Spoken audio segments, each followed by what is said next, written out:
Hello, Simone. Today we are going to be discussing how women destroyed society. And because of course they did. of course they did. No, actually, so people, they go on our podcast and they might think we're going to do one of our sort of bait and switch things here, where I'm like, well, women cause some problems, no. And especially No, because you're like, but actually, no, my seriously. words, I'm going to be going over somebody else's piece. So no one attribute this to me. I'm just saying it's worth talking about this piece You're that just with a lot asking of graphs questions. and statistics shows how society began to fall apart with the rise of the feminist movement and women participating in politics and the labor force.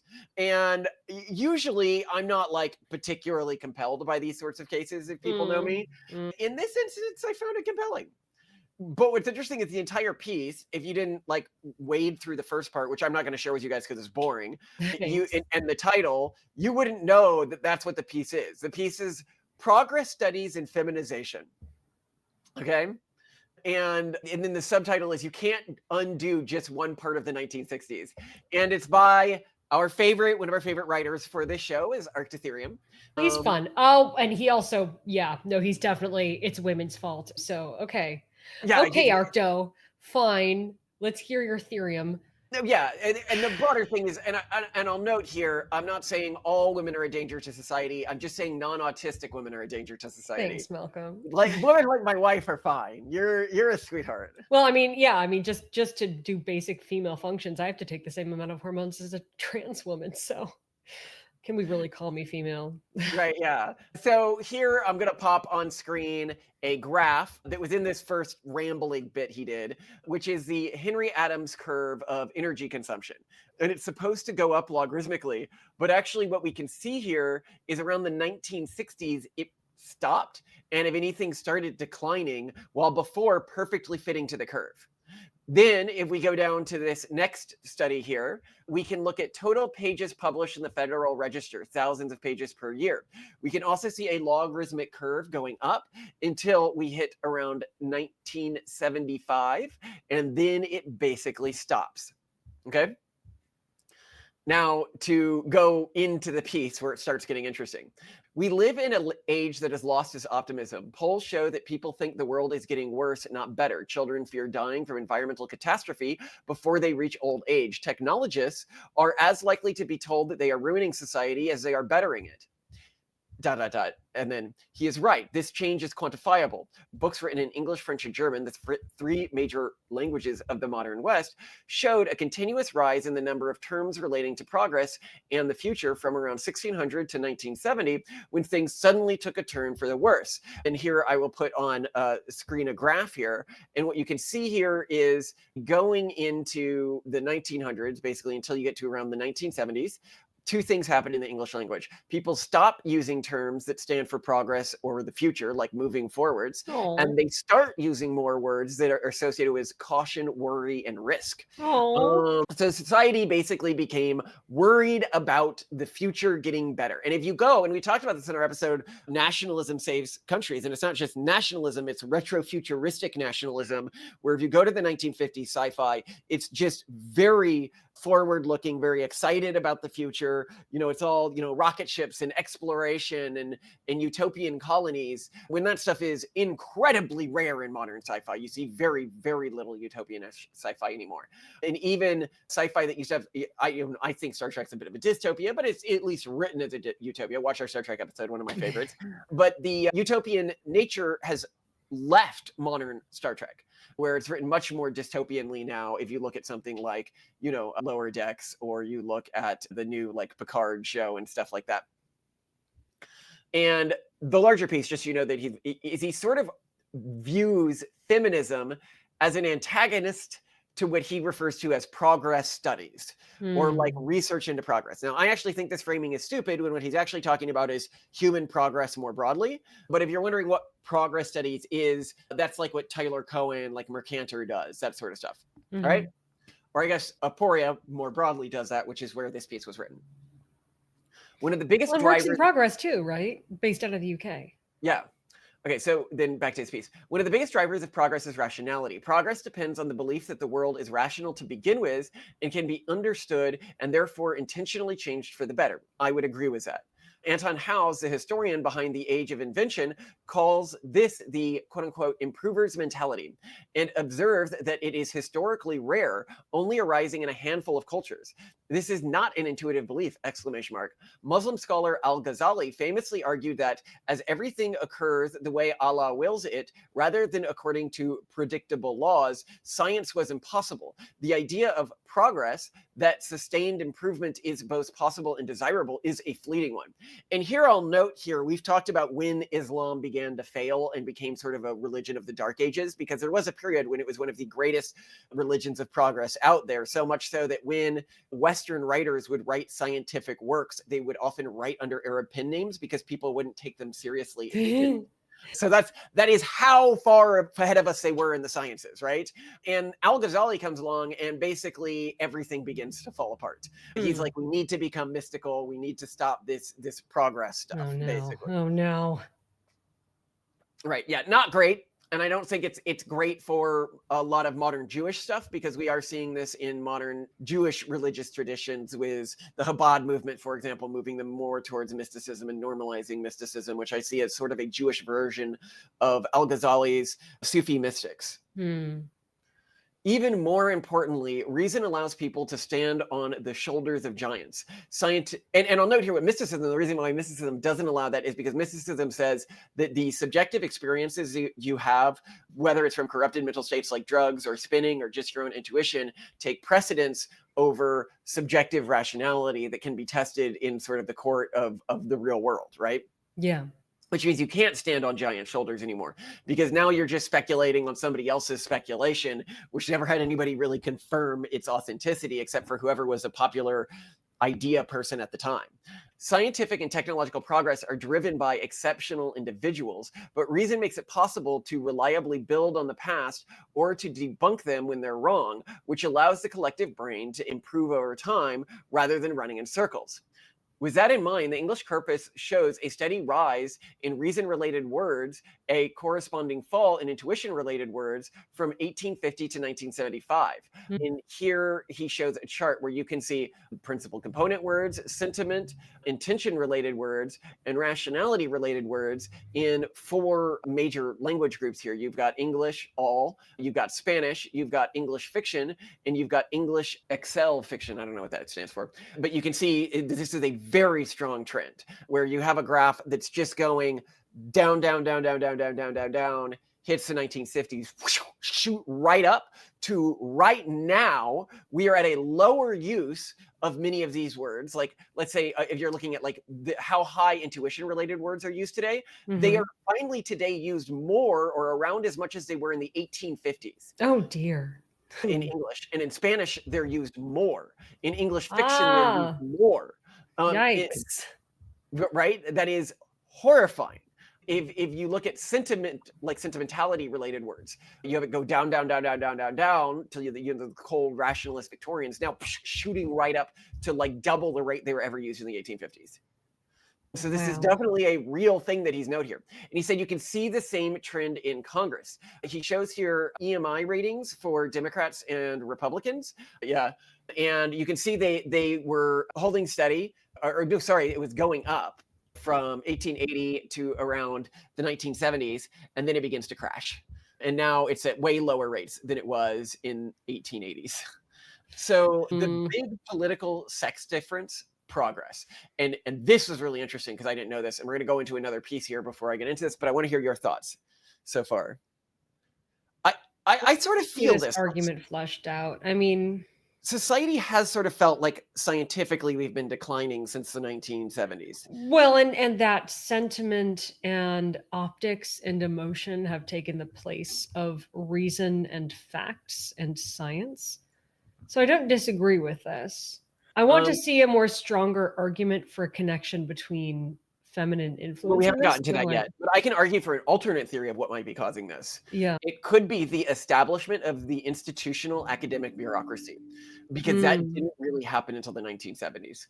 And a lot of people don't realize when they're like, trust the science, that the system we use to determine what science is true and what isn't, like a peer reviewed with like a score attached to it based on how many people have cited you, this system didn't really develop until the 1970s. Before that, science was something entirely different.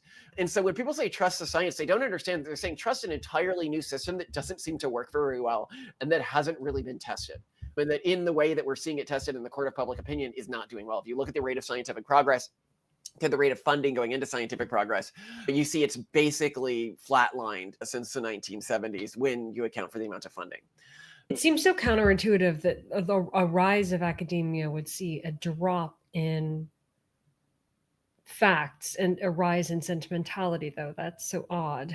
Yeah. All right. So anyway, he says here, I've been thinking about this progress in the sense of progress studies lately. As I'm wrapping up the fellowship and leading into the conference, a common lament is that the progress community is very masculine, both in the sense that women are underrepresented among enthusiasts of markets and technology, and perhaps also in the sense that there may be something inherently quote unquote masculine in the gung-ho, relentless, aggressive vibe of progress as a concept in itself. And this was by Sarah Constantine who said this. So a woman said this. A woman said that progress is a masculine. But what I found really compelling, and I didn't know this, is despite the widening gap in political identification, which we all know about, sex differences on specific political issues are typically small. But there is, and I'm going to put a graph on screen here because I didn't know this. And what this graph shows is just all of the various, abolition private health insurance against limited government magazines, like just tons and tons and tons of different positions here. And what you'll notice is that the male and female position is really not that far apart on most issues. Hmm. But then he notes here was one enormous area where that is true: support for technological progress, economic dynamism, and human abundance. This is the one area where women actually have a massive difference in terms of their preferences. Why? Well, you actually see that. Okay, think about it this way. If you go around and you ask people, should nuclear reactors be shut down? Like, are nuclear reactors a danger? Women are going to be hugely disproportionately more likely to say they should be shut down. And you actually see this in the studies. We'll get to this in a bit. Or you ask about GMO foods. Women are wildly more likely to say GMO foods should be shut down. I would bet the same with AI technology, and this is why the conservatives have weirdly become the pro-AI party and the progressives the anti-AI party, because the progressives are, and I note to our followers here, what this means is if you're the type of conservative who goes out there and is like, hey, we need to like shut down research, we need to not, continue with all this scientific development, you fundamentally have a feminized mind. You're thinking like a woman. The conservative who comes out there and is like, well, we just need to stop all of this moving forwards. We need to go back to the way things were. You are thinking like a woman. There So we go. There we go. Yeah. But I actually now I'm going to skip and go to the piece that he linked to where this graph came from that showed that women and men actually aren't that different in their political beliefs, because I thought it had some interesting ideas in it. Okay. So it says, and I'm going to put an image on screen here, if the Longhouse values feelings of warmth and safety above all else, the Longhouse is like this female cabal sort of idea. It's the male version of the patriarchy that some men come up with and don't want to admit that they're just blaming everything on the matriarchy. Reveling into learned helplessness, which the Longhouse does do, I would argue, like the whiter female vibe. The goon cave lacks decorum, is unnecessarily cruel, and generally repulses most respectable people. And he has an image representing the two. And I'm like, yeah, that checks out for me.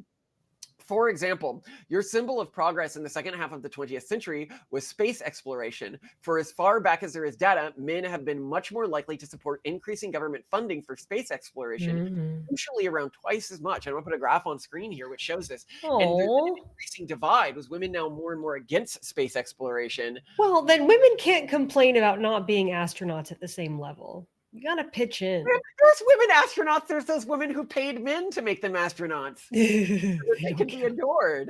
They don't count. Perhaps the single biggest political issue taken up by those under the banner of progress studies is housing. Political barriers to local construction, NIMBYism, especially in highly desirable metropolitan areas, are blamed for low supply and thus extremely high housing prices, which are in turn blamed for slow growth, climate change, poor health, financial instability, economic instability, and falling fertility. In Britain, which was one of the worst housing crises in the developed world, men support building more houses in their local area by 17 points, while women oppose it by 3 points. That's a divide. Wow. Okay. Okay, so what are your thoughts so far before we go further here? I don't understand women. This is. If I say non-autistic women, know your limits. See how the men look at her with utter contempt. Women, know your limits. We need to, the greater replacement, the autists need to replace everyone else. We need to. We're working on it, man. Watch this. You need to get out there and get pregnant and make it your new special interest, okay? Because I don't want my kids out there dating some normie woman, all right? That's going to be very dangerous. They're going to have to deal with emotions and sentimentality and anti-progress. Very difficult. We need to wash this out of the gene pool, whatever is leading women to feel this way. So to continue here, nuclear power, which combines significant greenhouse gas emissions, which is great, very good at removing air pollution, with the reliability of fossil fuels, also true, it's very reliable, is another technology the progress movement strongly backs as a supplement to solar. There is a 30-point sex gap in the support of increasing nuclear power generation in the US. And being male is one of the strongest predictors of support of nuclear in Denmark. And I'm putting a graph on screen here that shows this. As you would expect from their technophilia, Progress Studies is broadly in favor of transgenic crops, GMOs, such as golden rice or Roundup-resistant corn, giving their potential to contribute to rapid 20th century progress in agriculture. GMOs don't get as much attention as they used to, but women are 16 points more likely to believe that they are worse for health than men. And I have another graph on screen here showing this. What do you think? I wonder, like, maybe it's not that these are inherent female views or intuitions, but rather that a pervasive culture that has permeated female spaces argues these things. And if, for example, we just replaced, like if we bait and switched the cultures out, they would just. That was my hypothesis, but what he's going to go into later in this piece is that the sentiment against technology is one of the few gender gap things that hasn't changed in men and women over time. Oh, it's just kind of universal. For example, women used to be like more anti-abortion than men. They used to be more religious than men. They used to be more conservative in a lot of areas than men, but they were always anti-progress. And so that, you know, who wrote Frankenstein but a woman? Yeah. That's. So that is the men who are anti-progress today, who are not progressives, but I mean, like, just being feminine. Yes. Human flourishing, right? The technophobic men are just moving into the longhouse. Whatever you are to a woman, they are to a man.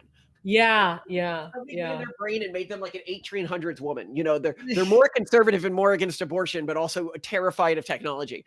Now, of course, they wouldn't say I'm terrified of technology. They'd just be like, well, technology, GMOs, editing human genomes, etc. That's all dangerous and scary and new. And it's like, well, be a man, like barrel through. Like that's what we always do, right? You know, you get the Victorian. Yeah, like, man, use tool fix thing. Hello. I have cancer. Baby have cancer. Fix cancer. Fix gene. Fix cancer. Yes. Baby not smart. Use tool. Fix thing. Baby frail. Anyway, Progress Studies is pro-natalist. I love he throws that in there. You know, get the pro-natalist thing going out there. Thank you, Arctotherium. On the grounds that the purpose of progress is to benefit people, there need to be people to benefit, and that more people means more agglomeration effects, more economies of scale, longer learning curves, more opportunities for specialization, more competition, and more potential innovators. Once again, women are more likely to believe too many children are being born than men, 26 to 19 in terms of points difference, and are less likely to believe not enough children are being born, 14 to 30. So again, this is something that we see here, right? Like we listen to the prenatalist space. Women are just much more resistant to wanting to save humanity. They sort of want like this to be the final generation, society to ground to a halt. And of course, I'm putting a graph on screen here so you can see this. And this is where he notes, unlike sex differences on issues like abortion or religious attendance, these gaps go back as far as can be measured. Relevant sex differences in personality This is a different piece here. All that is solid melts into air. All that is holy is profaned. Technological and scientific progress is intrinsically dangerous, frightening, and destabilizing. It also has a potential cornucopia of riches, should the risk or reward dominate. The greater reproductive variance of men means that men are more likely to accept a high risk, high reward course of action. One way of looking at this, the most reproductively successful man of the second millennium was Genghis Khan. The most reproductively successful woman was his mother. Naively, we would expect men to be more willing to risk failure for an uncertain future payoff, and this is exactly what we see. So basically, he's saying women are risk averse and the female mind is risk averse, which is why they are progress in technology averse. Thoughts before I go further? Oh, yeah. Okay. I mean, millions of years of evolution based on the limits of your biology and the risks to which you were subject. So, per John Archer's 2019 meta-analysis of human psychological sex differences, some of the relevant personality differences for progress orientation, so this is a view of like wanting future to be better, agreeableness 0.29, engineering interest 1.11, mechanical reasoning, I'm not going to give you the numbers because you don't care, risk taking, and harm avoidance. But there is a reason to believe that personality differences are even bigger because personality is typically assessed via questionnaire. This brings with it the obvious problems, such as people responding with different reference groups in mind, as well as social desirability bias, which can deflate results. For example, when assessed via questionnaire, the fearfulness gap between men and women is D0.41, which is noticeable but not huge. But when assessed in the real world, the gap is much larger, 1.16 to 0.49. Self-assessed difference in risk-taking might not seem that large, but consider that the blank slatists argue that young women's social anxiety over cooking a bad meal is equivalent in risk-taking to young men jumping off of cliffs for fun.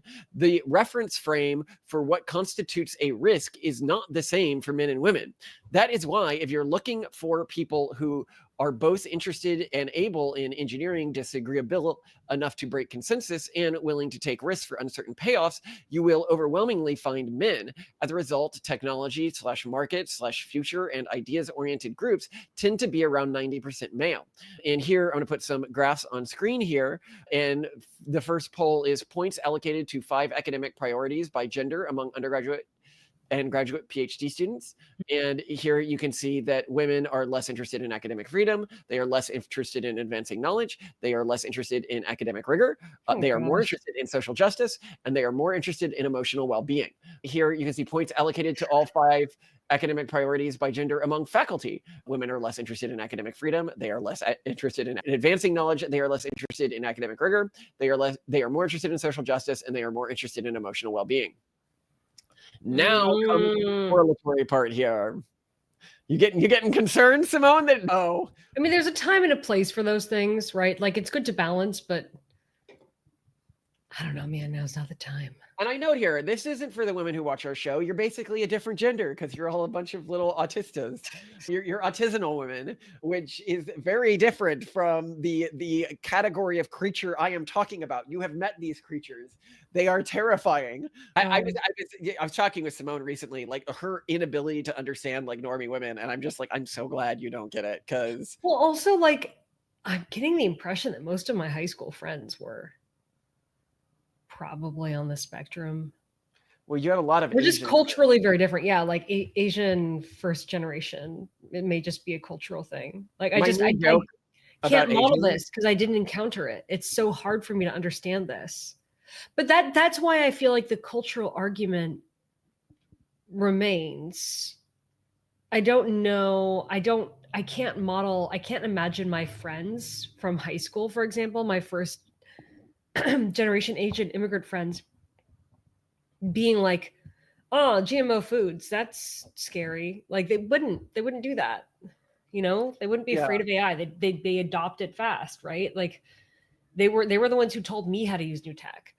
So yeah, when I is this cultural? Maybe. I mean, I don't know.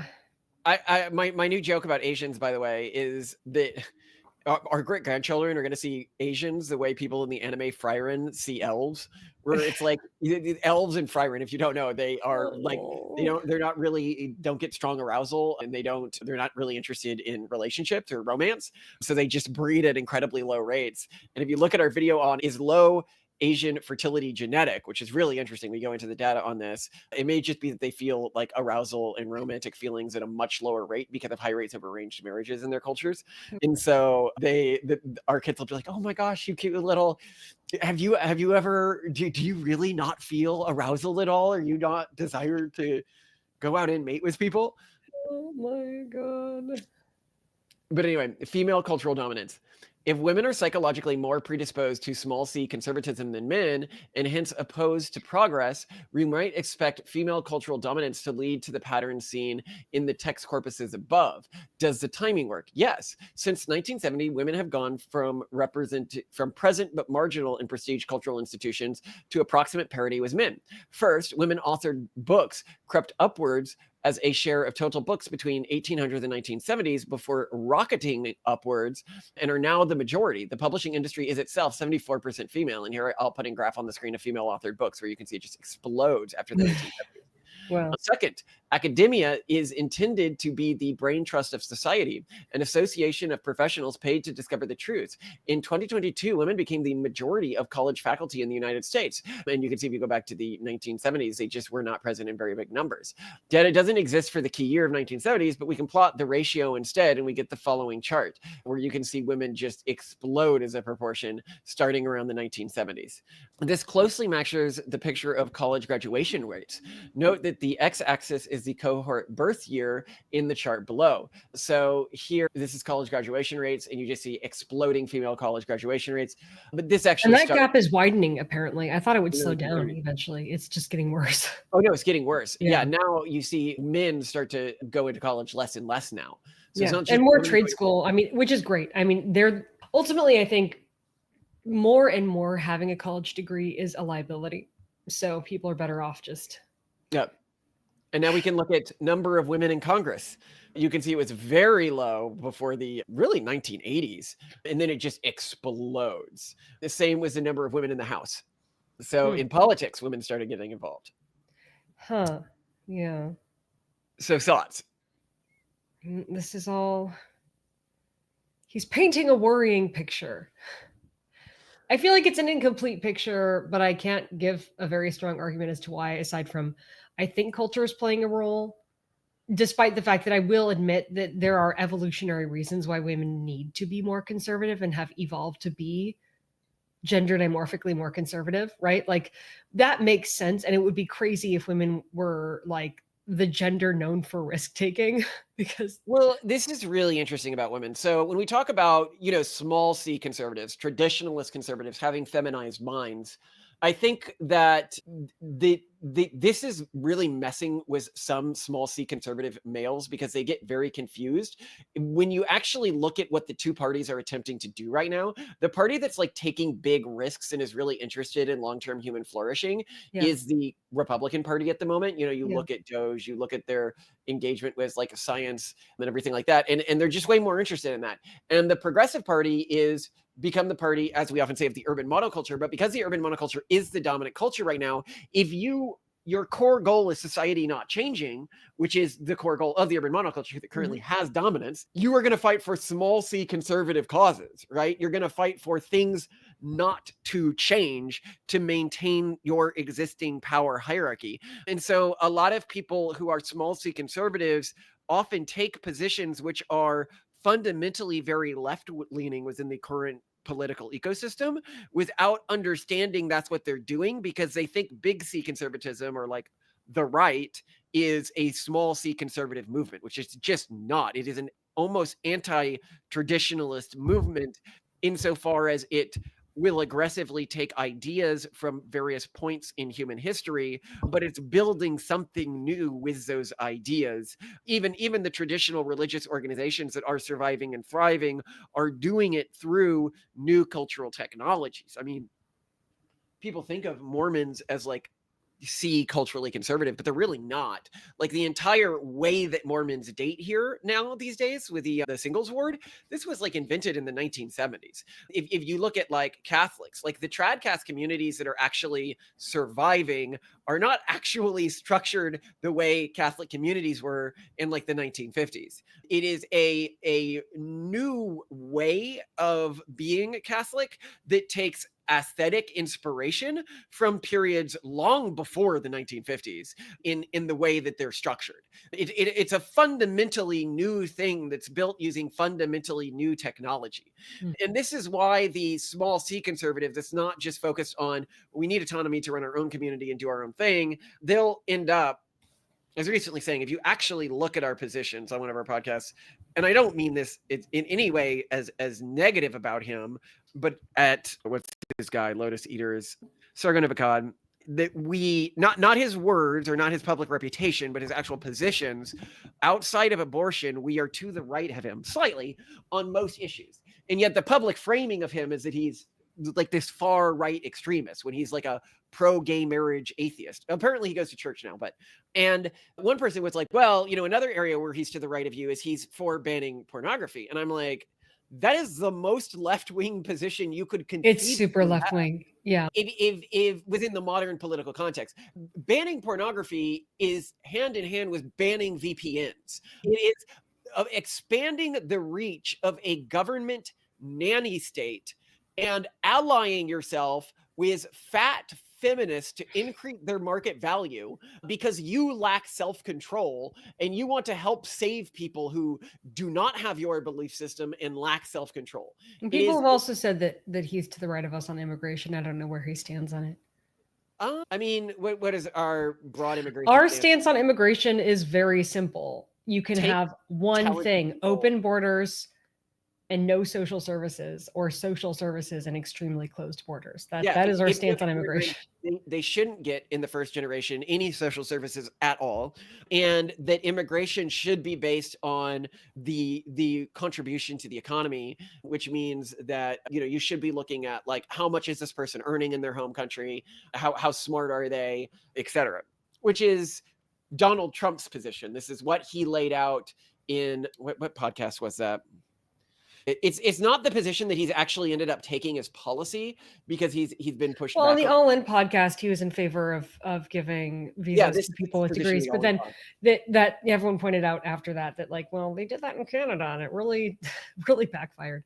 So yeah, it makes sense why he didn't do that. But I mean that is a very conditional stance on immigration. His position was to the left of us, which is give admission to anyone who goes to a U.S. university, which I'm like, that could be too hacked. Yeah. Well, and it has been hacked egregiously in Canada at the very least. Yeah. So, yeah. Where I'm like, let them pay maybe $10 million per citizenship, something like that, right? Like at the very least, you're not going to get a drain on the economy if somebody's paying $10 million. Well, but he did. He released that golden visa program, which great. I think is less than 10 million. Cost of golden visa USA. The EB5 Immigrant Investor Program. Only 1,050,000. That's nothing. So the reason I was saying this is because as the Conservative Party has begun, the big C Conservative Party, the right, the new right, I guess is a better way to put it, has become less small C Conservative. A lot of people have sort of lost their home and gotten confused and ended up in their confusion attacking their own side. The reason why something like a porn ban is such a terrible idea, outside of the rise in child rapes that it causes, go to our episode where we discuss this. It's like really big in the data. In one country when they dropped it, I want to say it was Romania, the rate dropped of SA on children dropped by like around 50%. It was huge. And we've seen this everywhere that has been legalized. You see this in Hong Kong. Like functionally, you are condemning children to this fate. Let them eat porn. Okay, people.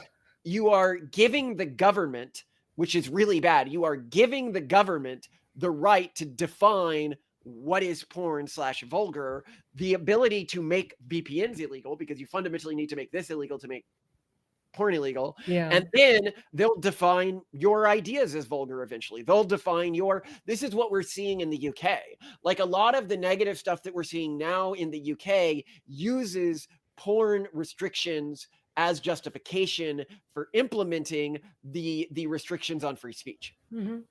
The moment you go, we want to restrict this, you have handed bureaucrats the ability to define vulgarity, which is why it's so dangerous to do. And you haven't even really helped our side. You're only helping people who don't agree with these parts of our beliefs. And this doesn't mean like if you, from a religious standpoint, don't believe in masturbation or porn consumption, like by all means abstain, but don't legislate that on other people. Yeah, I mean, on this topic, the thing I point out is, countries that have had porn illegal in them for like the past couple decades are countries like Korea.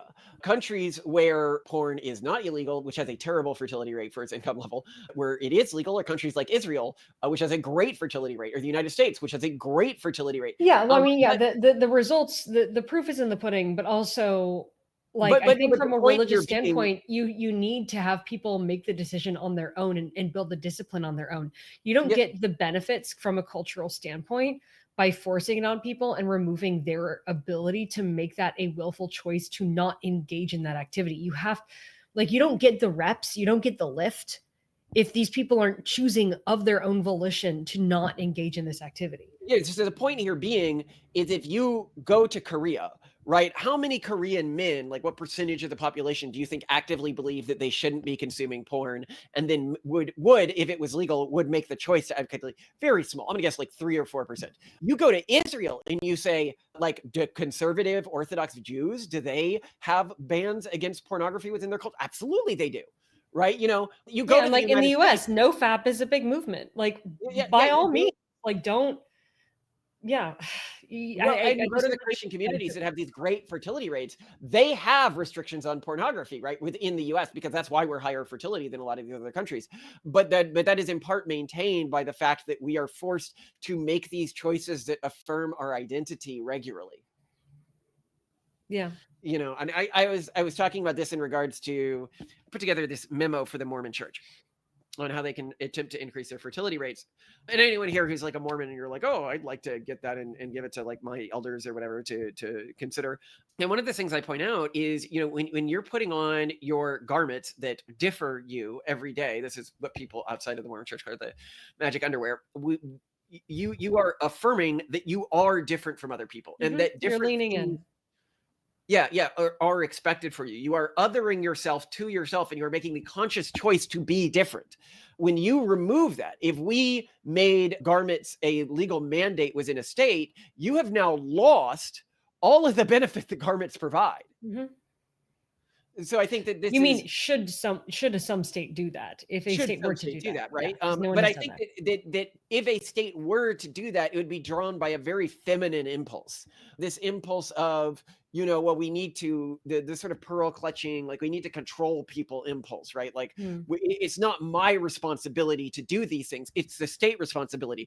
In the same way that it's, a feminine impulse that drives things like welfare and stuff like this, right? Like people shouldn't be expected to learn to control themselves in regards to, making an income, right? So it's the state's responsibility, right? And it's a feminine impulse that drives, when you see the small c conservative people do this, like we'll restrict drugs, right? Instead of expect people to learn. Now with drugs, there's externalities because it's actually addictive, and I think that it's worth talking about drug restrictions. But I think that if you're doing this from if we just force people to act in the way that we want to, right, in a way that maintains the existing status quo, these impulses have been increasingly normalized because of the rise of women within our societies. And this has been fascinating for me, this cultural shift that we've seen with the new right, and what sort of defines modern conservatism within sort of youth culture, which is very interesting. Yeah. And I mean, we see this. If you look at like the broad youth culture you see today, like if you go back to the porn thing, I think it's an interesting place here. If you look at the major online battles, whether it's TracerButt or Gamergate or like Skullgirls or Ebony, whatever, it's always the conservative faction that is anti-censorship, and the anti-conservative faction, mostly made up of feminists, that is pro more censorship. And why shouldn't they be? I mean, if so much of politics is actually about mate guarding and increasing their value in sexual marketplaces, that's what you really see happening here, is a fight by many women to increase their value on sexual marketplaces, and where they can sort of Shanghai individual conservative players, they will. Well, just generally on this subject, one place where I feel kind of frustrated is, like, if this is all women's fault, I mean, really? Or did men fall asleep at the wheel and women take it? Right? Like, I don't think it's women's fault, but I will say that I think that the urban monoculture uniquely spreads fast within women. And so I think that what we're seeing Mm. here, I mean, if you listen to a lot of our talk, we say most of societal ills are downstream of the urban monoculture. Mhm. And a lot of the ills that are coming from women having disproportionate positions of power and the expansion of the bureaucratic apparatuses that favor the female mind, because women are better at operating within large bureaucracies, has been that women are fundamentally more small c conservative, which means they're much more likely to kowtow to dominant cultural narratives Mhm. around, okay, you can't do this because this is vulgar or this is wrong. You can't say this. You can't talk about this. And so women have benefited hugely from like the urban monoculture. One, more works with the female mind, but also works to sort of transform the environment that it's in to make it more conducive with the female mind so that women can better outcompete men. It's like Mm. a symbiotic relationship where Yeah. it sort of terraforms the environment into being an environment where women have disproportionately more power. Poisons it to those who are immune or less likely to be infected. Yeah, like it like turns women into like this invasive species that like pump out this miasma that both kills off all the other species in the environment, but also, converts other women into miasma producers. Yeah. Yeah. Yeah, because I do think that the one thing that I think is most absent from Arctotherium's discussion here is the role that culture plays and the fact that women are just more likely to spread culture and adhere to it. Because all this, like the GMO stuff, yeah, I don't know. I think that tech and progress could be framed in ways that would appeal to women's risk aversion and desire for safety and consistency. Tech can maintain stability in times. It can help No, to tech keep is things intrinsically simple. disruptive because the point of technology is to change the way things work. If I'm a Yes and worker, no. I mean, like as we run out of oil, nuclear is a really good resource to turn to if we don't have to fundamentally change the way that we live and do things. right, but if think about what nuclear actually means for the global economy. If we did switch to a nuclear run global economy, right? Hmm. One of the largest industries today, the global oil industry, would collapse, right? Or Yeah, the but are women really wringing their hands about that? And it's I about an think aesthetic framing of nuclear as risky and dangerous, which isn't that is the framing. It's nuclear could explode. Nuclear is different. We're all going to get deformed if we use nuclear. right, but that didn't necessarily need to be the narrative. It just happened to be the narrative. If the narrative was instead that nuclear is the only safe way for us to keep, our energy production stable as oil phases out, it could have been something that I think women would have found quite appealing.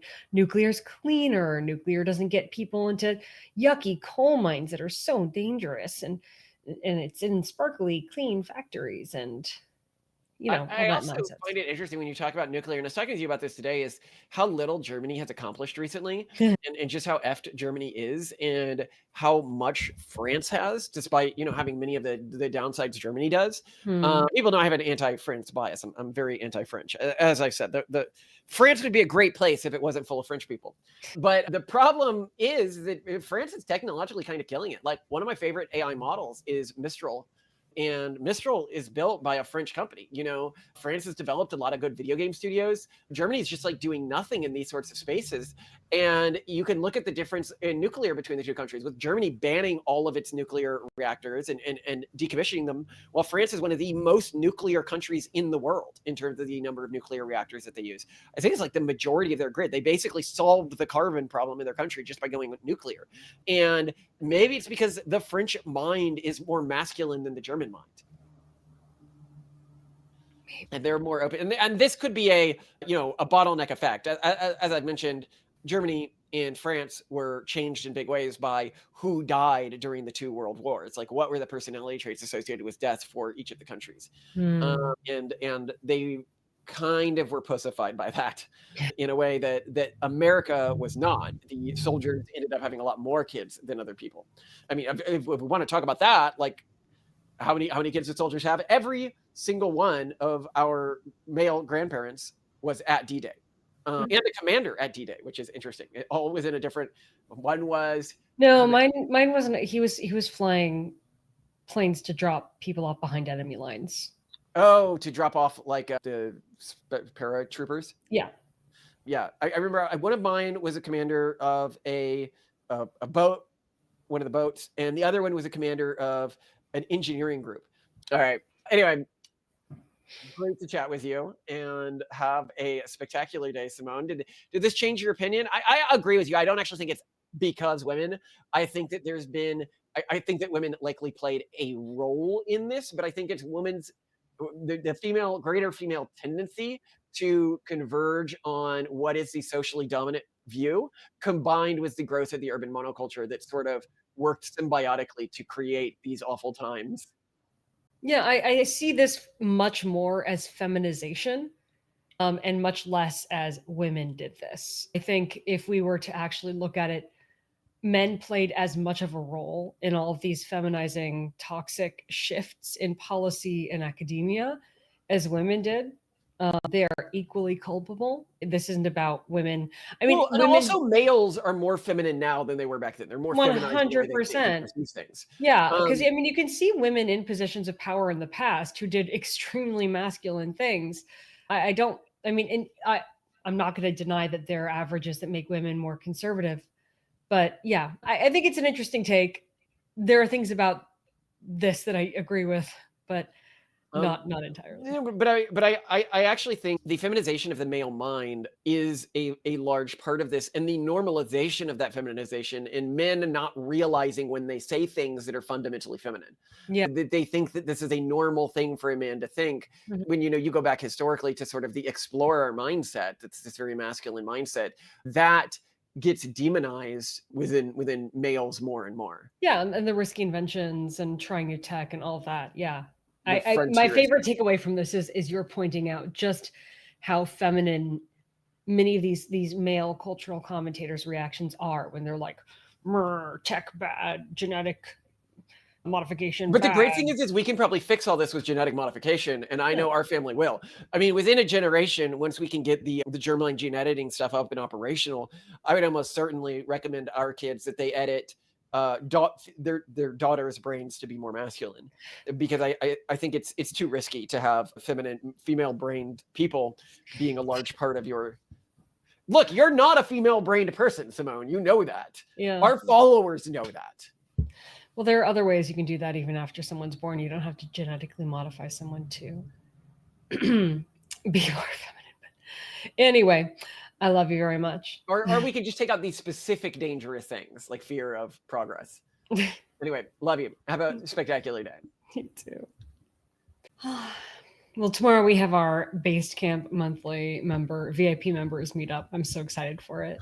So you were saying that they were like James Lindsay is a grifter or something in the comments? Yeah, I honestly, like, if I had to look at, ask AI like what he's all about, because I mean, you and I, people were like, you're giving way too much airspace to James Lindsay. But specifically when we talk about someone's writing, it's not because we consider them to be important. It's because we see that particular piece of writing or media is getting a lot of attention, and it's setting the tone for something, for a concept.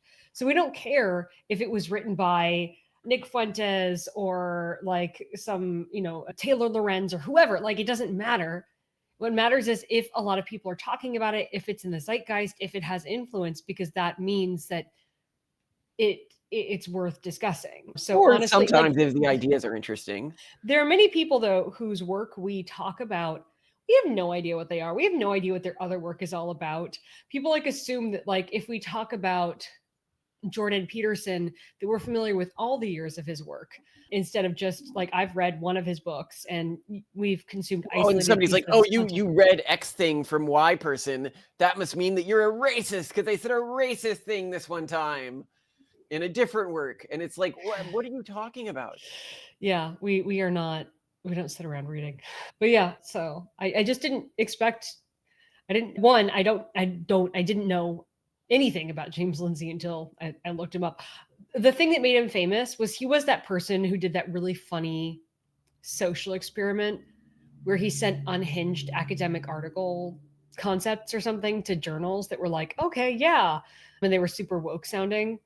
And And so he It was sort of actually proved quite how. fun when he did that. When he like, Yeah, that but was then so, he did like, that that's for cool. right-wing journals as well, where he took the Communist Manifesto and he changed it to right-wing words. That's so funny. But the funny thing Okay. is, and I was actually going to read that in the episode, Mm. is the article when he went, which I love. It's so different from the progressive ones. So he goes to whatever conservative journal it was who published this, and Mhm. he's like, "Ha ha ha! I trolled you," and they're like, "We're not taking it down. We actually like this. Like this is pretty well written." Like they're like nobody criticizes Marx for being a bad writer. You know, if you change his points to our points, of course we're going to agree with it. That's Which really is funny. so based and so the opposite of how, we've talked about how the lefties, like, they always want you to apologize and retreat, and they're just like, no.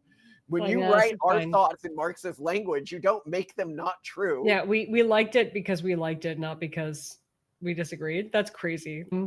Well, Anyway, I love that. I love that. I'm trying to skirt this in here. No, but he's if you actually read his stuff or watch him on Twitter, he's actually a little, like, actually crazy in terms of some of his conspiracy theories when you dig deeper on it. oh, just untrue things that he believes, unfounded things that he believes. Like thinking that, like, cults, like, control society and are, If like, only, honestly, I think that, right? like, the scarier truth is that no one's at the wheel, people. Like, Yeah, no, there were these, like, satanic cults in, like, the 1930s or something, and, we like, should all of our be so lucky. it's a he draws a bunch of connections which are well founded in and of themselves, but then he builds it into this conspiracy world framework, which can seem a little off the wall, and I think when people see him as a grifter, they're sort of missing the point. I just don't think he's sort of like he's so conspiracy brained, he's not entirely all there. He's not connected to the world with a firm tether in the way that, like, you or I are. He's like, wherever, like, Rubyard is relationship to us, he's like 100 times further in that direction. Wow. Okay. Well, Like the temperature on an AI just, like, turned all the way. I don't know if it's up or down to make it crazier, when I but looked him up, I was like, well, what's his career background and beat? And AI told me that his original thing was opening, like, a combined martial arts and massage studio. So that checks out. that checks out. Yeah. Yeah. All right, I'll get started on this. Okay. Going.